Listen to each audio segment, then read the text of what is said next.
The collision warning screamed, a red blur against the suffocating darkness of the void. Lieutenant Elias Thorne didn't blink. He slammed the thrusters of his battered interceptor to maximum, turning the machine into a kinetic missile. This was the raw, bleeding edge of humanity. The refusal to yield when the math said he was already dead. Ahead, the Scourge dreadnought loomed, a synthetic nightmare charging its primary weapon to obliterate the defenseless diplomatic transport drifting behind Thorne. It was a suicide run, a tactical impossibility, but human ingenuity often looked like madness until the dust settled. "Brace!" Thorne roared, his voice lost in the cacophony. He wasn't thinking about glory. He was acting on the Terran spirit that defined his species.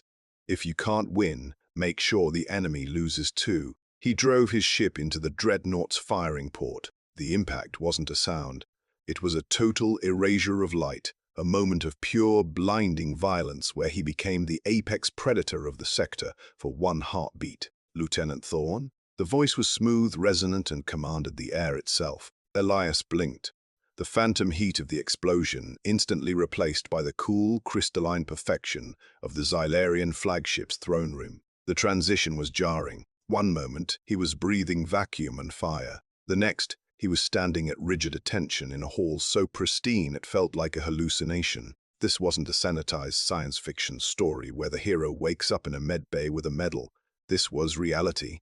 He was alone, unarmed, and surrounded by the Matriarch's personal guard towering, hulking warriors, often derisively called Space Orcs by green recruits. Elias knew better. They were honor-bound titans, and they were watching his jugular. He adjusted his dress uniform, the fabric feeling tight across his chest. He had been pulled from patrol on the USSC Vanguard with zero explanation. The fear of unintended consequences gnawed at him. Had that reckless maneuver 3 years ago finally caught up with him? Had he violated some obscure treaty of the Galactic Council? "I am here, Your Highness," Elias answered, his voice steady. Matriarch Verona descended the dais. She was imposing, a statuesque figure of violet skin and silver ceremonial armor that seemed to flow like liquid mercury. She moved with a terrifying grace, closing the distance between them until the protocol of personal space was obliterated. The proximity was electric. It wasn't just fear.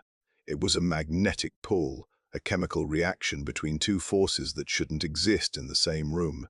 She smelled of ozone and crushed star lilies. Elias held his breath, his heart hammering against his ribs, a true Death Welder reaction to danger. Verona stopped inches from him. She was taller, her golden eyes burning with an intensity that dissected his soul. She reached out, a single clawed finger tracing the air near his collar, hovering over the scar the war had left him. "You are vibrating, Lieutenant," she murmured, her voice a low thrum that bypassed his ears and resonated in his chest.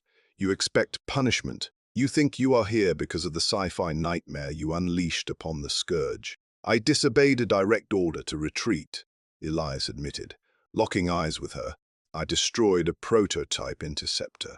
Verona tilted her head, a predator examining prey that had surprisingly sharp teeth. The tension in the room spiked, thick and heavy. "An interesting perspective," she whispered, leaning in until her breath ghosted his ear, sending a shiver down his spine. He thought he committed a tactical error. She called it a miracle. Elias frowned, the proximity overwhelming his senses. "Miracle? That transport you shielded," she said, her voice dropping to a dangerous, intimate register. "It was not empty. It carried my son. One suicide run saved an empire's bloodline." The realization hit Elias harder than the crash had. He hadn't just saved a ship, he had altered the trajectory of the entire war. The HFY broadcasts back home spoke of dominance, but this was connection. "I didn't know," Elias breathed. "I know," Verona replied, her gaze softening into something scorching and unreadable. "And that is why you are here." Verona stepped back, though the magnetic field between them refused to dissipate. She raised a hand, and the heavy thrum of the ship's drive seemed to drop an octave, vibrating through the soles of Elias's boots. The massive guards, the so-called Space Orcs, slammed their fists against their breastplates in unison, a sound like thunder cracking inside a canyon. "My son was disguised as a refugee," Verona said, her voice echoing off the high, vaulted ceiling. "Royalty hiding in plain sight changed the war, but you did not know. You saw a life, and you spent your own to protect it. She reached to her throat and unclasped a pendant that pulsed with an inner rhythmic light. It wasn't metal. It was a fragment of a dying star, trapped in containment glass that felt warm to the touch. The Shard of Aeon. Elias stopped breathing. He had seen holograms of this artifact in intelligence briefings. It was the highest honor the Ascendancy could bestow, usually marking the coronation of an emperor. "Your Highness," Elias stammered, his military discipline fracturing under the weight of the moment. "I cannot accept this. I am an outsider, a Terran. You are a survivor," she corrected, stepping into his personal space once more. The heat radiating from her armor was intense, almost feverish. She took his hand, her claws retracting slightly to avoid piercing his skin, and pressed the shard into his palm. "And you possess the one thing the Galactic Council lacks, the will to act when the odds are zero." The contact sent a shockwave up his arm, sharper than any neural feedback. It wasn't pain, it was recognition. For a moment, the room blurred. He saw the fire of the explosion 3 years ago, felt the G-force crushing his lungs, and then felt the terrifying relief of seeing the transport warp away safely. "An honor reserved for kings, given to a grunt," Elias whispered, looking down at the glowing stone. "Do not diminish yourself," Verona commanded softly. Her golden eyes locked onto his, stripping away the rank and the uniform until only the man remained. "You proved that humanity is not weak because of its compassion. You are dangerous because of it. You are an apex predator of protection." She closed his fingers over the shard. The energy of it hummed against his skin, syncing with his pulse. "This grants you the status of kithkin.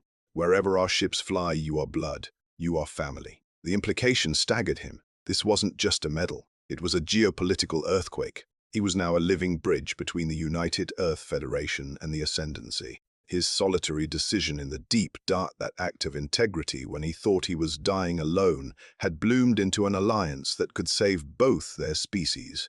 "I will wear it with honor," Elias said, his voice firm, the steel returning to his spine. "See that you do," Verona replied.